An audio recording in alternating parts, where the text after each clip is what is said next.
In the middle of Cleveland's most chaotic offseason in years, a single decision ignited the city, the locker room, and the league itself. A rookie quarterback, barely tested, thrust into the spotlight while a veteran watched from the sidelines, bewildered and betrayed. The Browns, a franchise long defined by dysfunction, playoff droughts, and quarterback uncertainty, suddenly found themselves at a crossroads. Dillon Gabriel, the presumptive starter, had cleared concussion protocol and expected to reclaim his role. Yet, in a move that sent shockwaves through the son of NFL legend Shedeur Sanders was announced as to the starting quarterback, the decision was not subtle. It was bold, abrupt, and unmistakably orchestrated by ownership. The ripple effects were immediate: whispers through the locker room, debates among fans on social media, and endless speculation across sports networks. Cleveland had not merely witnessed a quarterback change, they had witnessed a power play that blurred the lines between football strategy, business optics, and spectacle.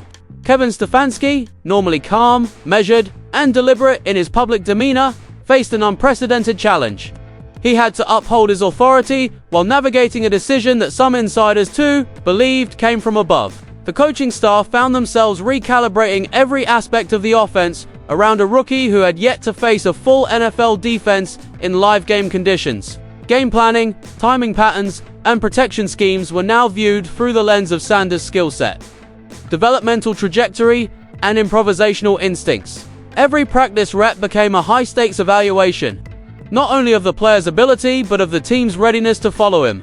Stefanski had to balance guidance with autonomy, ensuring Sanders was prepared without feeling micromanaged, while also signaling to the locker room that competence, preparation, and leadership would to define performance, not politics. The pressure on Stefanski was unprecedented.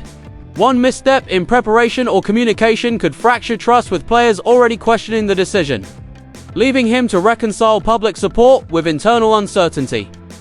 Gabriel's predicament, in contrast, was a portrait of frustration and heartbreak. He had earned his role through preparation, practice, and consistent performance, only to be sidelined by injury and now effectively demoted despite full medical clearance.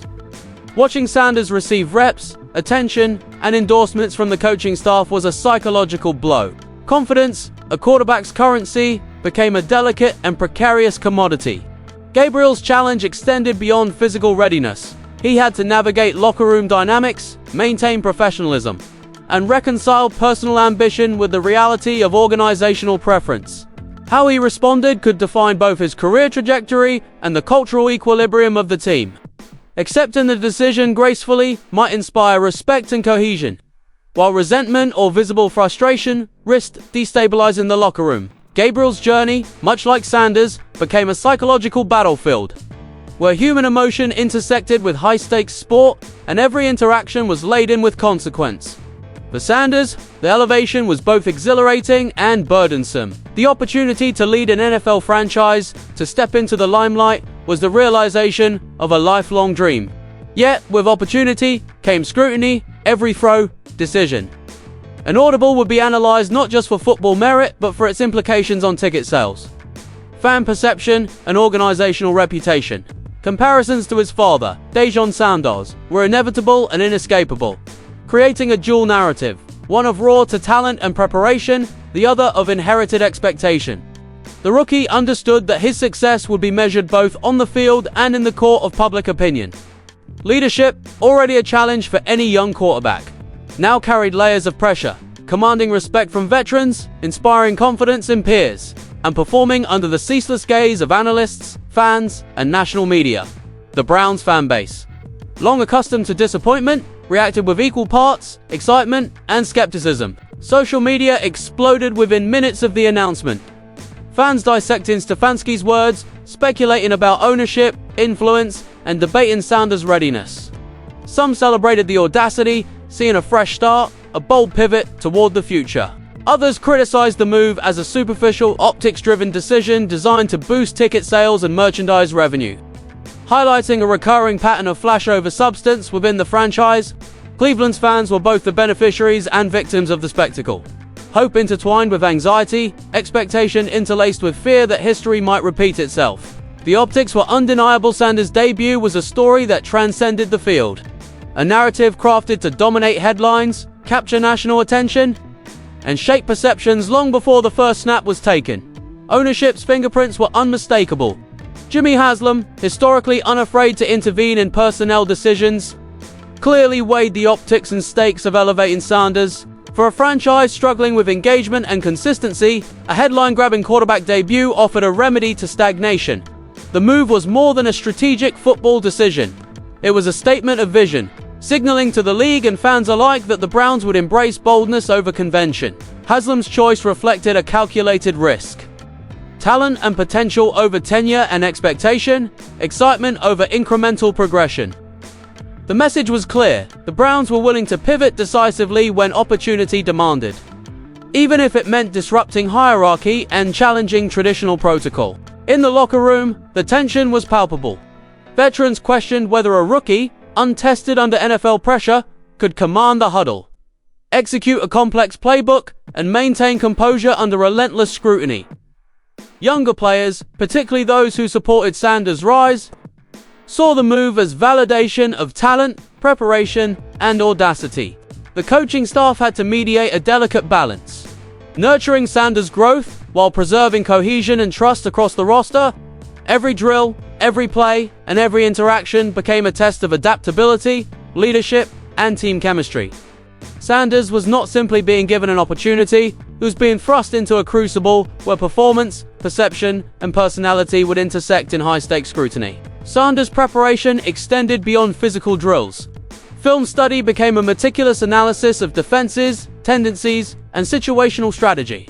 He visualized every play, every snap, and every coverage variation, constructing mental simulations designed to anticipate and counter challenges.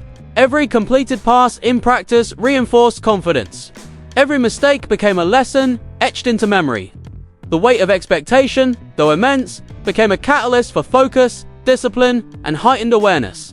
He knew that in the NFL, preparation separates the elite from the average, and that every action, verbal cue, and sideline adjustment was scrutinized under a microscope. Leadership required more than technical skill, it demanded presence, confidence, and the ability to inspire trust. Meanwhile, Gabriel's role became increasingly symbolic. His response to adversity would ripple through the locker room, setting precedent for professionalism, maturity, and resilience. Supporting Sanders, while reconciling personal disappointment, demanded emotional intelligence and grace. Each practice rep Sanders took, each compliment he received from coaching staff, chipped away at Gabriel's assumed role, leaving him in an unfamiliar position. Observer and mentor, rather than primary executor, the human dimension of the decision was unavoidable. Football is as psychological as it is physical, and the Browns' internal dynamics became a stage for testing character under stress. Media scrutiny compounded the pressure. Every press conference, statement, and interview was dissected for subtext, hints of internal friction, or admission of oversight. Debated whether the decision reflected performance evaluation, ownership influence, or a combination of both. Headlines emphasized the spectacle, framing the narrative as both revolutionary and controversial. The league itself watched closely.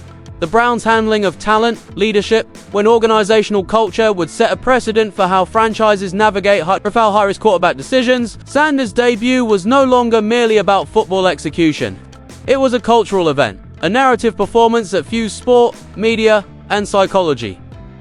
As game day approached, intensity escalated. Sanders' internal dialogue oscillated between anticipation, focus, and strategic calculation.